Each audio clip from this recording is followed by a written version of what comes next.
नमस्कार दोस्तों, आप लोगों का अपना यूट्यूब चैनल रोजगार 7590 में स्वागत है। आज आप लोगों को बताने वाले हैं कि ग्रुप डी में कितना नॉर्मलाइजेशन में नंबर बढ़ेगा। 10 नंबर, 20 नंबर, 25 नंबर। और जो लोग कम अटेम्प्ट किए हैं उतना उनका नंबर ज़्यादा बढ़ेगा, या जो लोग ज़्यादा अटेम्प्ट किए हैं पेपर हार्ड या नॉर्मल की वजह से बढ़ता है, या पेपर जैसे मान लीजिए किसी का आज है, किसी का 1 महीने बाद है।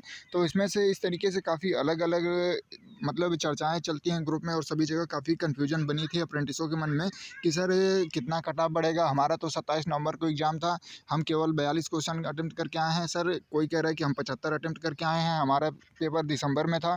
तो किसको ज़्यादा फ़ायदा मिलने वाला है, इन सारी चीज़ों को क्लियर करेंगे, और इससे कट ऑफ पे क्या असर पड़ने वाली है, कितना कट ऑफ बढ़ सकता है इससे, तो सारा चीज़ आपको इसी वीडियो में क्लियर कर देंगे। तो जितने लोग चैनल पे पहली बार आए हैं, चैनल को सब्सक्राइब कर लीजिएगा, वीडियो को लाइक शेयर कर दीजिएगा। रेलवे से जुड़ी सभी जानकारी आपको यहाँ पे देखने को मिलती रहती है, चाहे अप्रेंटिस हो, जीएम पावर ओटीएस हो, या आपके रेलवे में कॉन्ट्रैक्ट बेसिस पे जो भी वैकेंसी आती हैं उसकी जानकारी हो, तो सारी जानकारी आपको यहाँ पे देखने को मिलेगी। तो आइए बिना समय गंवाए आपको पहले महत्वपूर्ण जो जानकारी है उसको प्रोवाइड कराते हैं। जैसे कि आप लोग यहाँ पे देख पा रहे होंगे, रेलवे ग्रुप डी भर्ती 2024 नॉर्मलाइजेशन में कितना नंबर बढ़ेगा, 5, 10, 15, कितना नंबर बढ़ेगा, कट ऑफ बढ़ेगा, कितना बढ़ेगा, सीसीए के मन में जो डाउट है, और सारा चीज़ इसमें क्लियर कर देते हैं। तो जैसे कि आप लोग यहाँ पे देख भी पा रहे होंगे कि प्रीवियस का ये जो पेपर हुआ था उसका हमने एक मतलब यहाँ पे जो प्रीवियस का पेपर होता है उसको आप लोग जानते होंगे कि जो टेक्स्ट बुक है प्रीवियस पे सब कुछ उसमें मिल जाता है, शिफ्ट वाइज की, डेट वाइज। तो यहाँ पे देखिए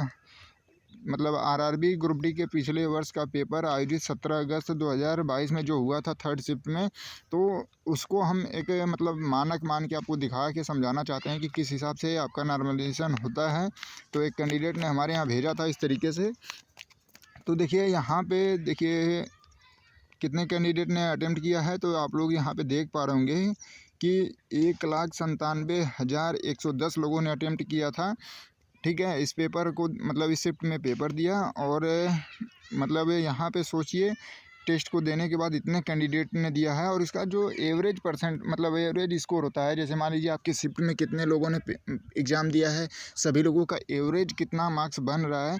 तो यहाँ पे देखिए जो ये पेपर हुआ था इसमें 35.64 ये इसका एवरेज था। ठीक है, तो सोचिए 35 नंबर एवरेज बन रहा है जिसका, तो उसमें हार्ड इसका मतलब पेपर है, तभी तो मतलब सोचिए कि एवरेज स्कोर 35-36 आ रहा है।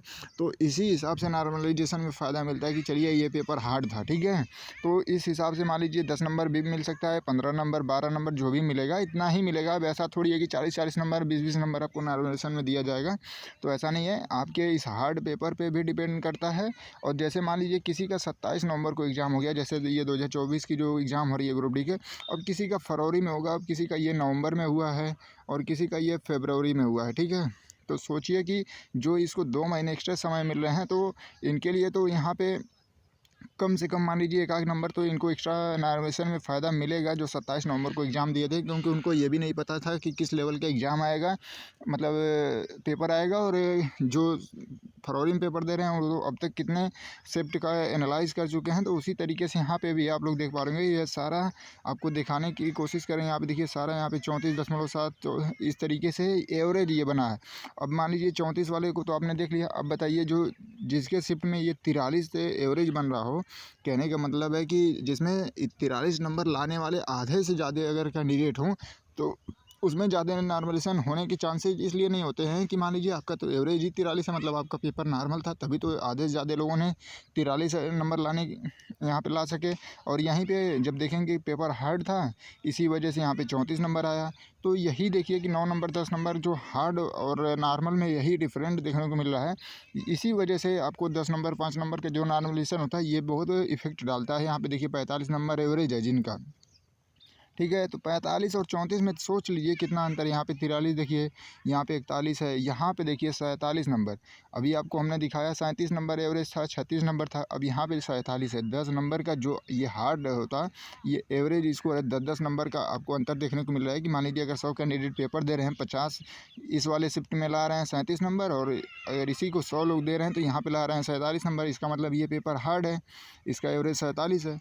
तो यही जो 10 नंबर का गैप है, तो जो 37 वाले में है उनको 10-10 नंबर का इस तरीके से नॉर्मलाइजेशन देखने को मिलता है। ठीक है, तो ये सारे नियम होते हैं, और बहुत से इसमें कैटेगरी होती है कि मान लीजिए कितने आपने क्वेश्चन अटेम्प्ट किए हैं उसके भी बारे में बता देते हैं। कि एक तो इसमें ये भी होता है कि मान लीजिए कोई 50 क्वेश्चन अटेम्प्ट करके आया है, यहाँ पे सॉरी कोई 50 अटेम्प्ट किया है उसका 48 सही होगा, कोई 72 करके आया है उसका 52 सही होगा। तो इस तरीके से जो जितना थोड़ा गलत भी किया होगा तो इससे ज़्यादा बहुत इफेक्ट नहीं पड़ता है। हाँ, 1-2 नंबर का पड़ेगा, हम उसको भी दिखा देते हैं। तो जैसे कि आप लोग यहाँ पे देख पा रहे होंगे कि ये पिछले जो अप्रेंटिस कैंडिडेट हैं उनका स्कोर है। जैसे 100 क्वेश्चन यहाँ पे आप लोगों को दिखाई दे रहा होगा। यहाँ पे देखिए 100 क्वेश्चन था, तो यहाँ पे इन्होंने 100 में से अटेम्प्ट किए हैं 45, जिसमें से इनका 26 सही है, 19 गलत है। इनका 19 नंबर बन रहा था और ये राव मार्क्स होने के बाद, नॉर्मलाइजेशन होने के बाद इनको कितना मिला, 0.4 इतना नॉर्मलाइजेशन मिला है। मान लीजिए 26 सही है, 19 गलत है, तो इतना नॉर्मलाइजेशन मिला है। अप्रेंटिसों को बहुत ज़्यादा भी नॉर्मलाइजेशन नहीं होता है, ठीक है। तो ये देखिए और भी एक पेपर आपको दिखा देते हैं, स्क्रीनशॉट दिखा देते हैं। ये भी देखिए एक कैंडिडेट हैं जिन्होंने अटेम्प्ट किए हैं, देखिए यहाँ पे 25 और करेक्ट इनका केवल 7 है, 18 गलत है, जो कि ये माइनस में मतलब इनका नंबर आया है 0.7। बताइए इतना कम स्कोर है।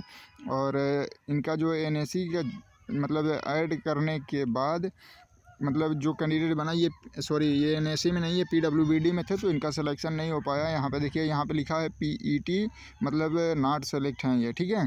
तो नॉर्मलाइजेशन में बहुत ज़्यादा नंबर तो मिल नहीं रहा है। जैसे कि आप लोग यहाँ पे देखे भी हैं 40.4 पॉइंट, ठीक है। यहाँ पे देखिए 0.4 बढ़ा है, यहाँ पे देखिए, ठीक है। यहाँ पे 19.6 है, यहाँ पे 20 हो गया है, तो बहुत ज़्यादा तो बढ़ा नहीं है। तो इसी तरीके से मान लीजिए कोई ज़्यादा कम गलत किया होगा तो उसका 2 नंबर, 5 नंबर, 10 नंबर इतना ही बढ़ेगा। और इससे कट ऑफ कितना जा सकती है ओवरऑल, जैसे मान लीजिए NAC प्लस CBT का अप्रेंटिस का, तो इसमें बहुत ज़्यादा अंतर भी देखने को नहीं मिलेगा। अगर जो लोग अब काफ़ी लोग आ रहे हैं कह रहे हैं कि हम 70 करके आ रहे हैं, 75 करके आ रहे हैं, अब स्कोर कार्ड आने के बाद ही पता चलेगा, आंसर की आने के बाद, कि कुछ लोग 45 करके आ रहे हैं, बोल रहे हैं हमारा 100% एक्यूरेसी है, कुछ लोग 72 करके आ रहे हैं तो बोल रहे हैं कि हमारा 52 सही है। तो इस तरीके से भी है। अब देखिए फाइनल आंसर की आने के बाद ही क्लियर हो पाएगा। लेकिन आप लोग 60 प्लस हैं तो मान के चलिए किसी भी जोन में है तो आप अपने को सेफ मानिए। और उसके बाद नॉर्मलाइजेशन होता है तो कितना अंतर देखने को मिलता है ये नॉर्मलाइजेशन पे डिपेंड करेगा, ठीक है। तो बिल्कुल भी जितने भी अप्रेंटिस कैंडिडेट हैं नॉर्मलाइजेशन को जो उनके डाउट बने थे कि सर जो 100% एक्यूरेसी रख रहे हैं, तो ऐसा तो नहीं है कि ये 45 करके आए हैं तो इनका मान लीजिए 20 नंबर बढ़ जाए तो इनका सीधे 65 नंबर हो जाए। और इनका 52 किए हैं तो 72 किए, इनका 52 सही है, मान लीजिए 20 गलत है तो इनका 5 ही नंबर बढ़े, तो इनका मान लीजिए 57 ही रह गया और उनका 65 हो गया। तो इस तरीके से इतना डिफरेंट भी नहीं होगा, आप लोग बिल्कुल परेशान ना हों। और जितने लोग चैनल पे पहली बार आए होंगे चैनल को सब्सक्राइब कर लीजिएगा, वीडियो को लाइक शेयर कर दीजिएगा।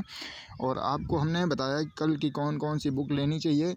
और जैसे कि आपके एग्ज़ाम TCS कराती है, TCS के आधारित जो भी क्वेश्चन है उसको सॉल्व करिए और अच्छे से तैयारी करिए। आपका आगामी एग्ज़ाम LP टेक्नीशियन और नई ग्रुप D की जो आई है इसका सभी ये सीरियल वाइज हर मंथ 1-2 मंथ के गैप करके आपके एग्ज़ाम होने वाले हैं। तो आप लोग तैयारी को कंटिन्यू रखिए और जो भी डाउट इस तरीके से आपके मन में होंगे आप लोग कमेंट करिएगा। पूरी डिटेल से आपको जानकारी प्रोवाइड करने के लिए पूरी रोज़गार 75 की टीम लगी है, आपको पूरी जानकारी प्रोवाइड कराएगी।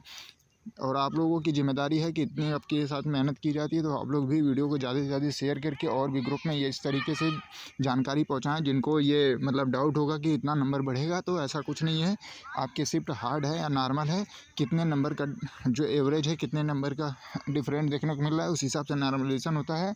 और अब की बार का पेपर सभी का नॉर्मल है, बहुत ज़्यादा डिफरेंट नहीं आ रहा है, तो इस वजह से नॉर्मलाइजेशन में बहुत ज़्यादा बेनिफिट भी नहीं मिलेगा। धन्यवाद।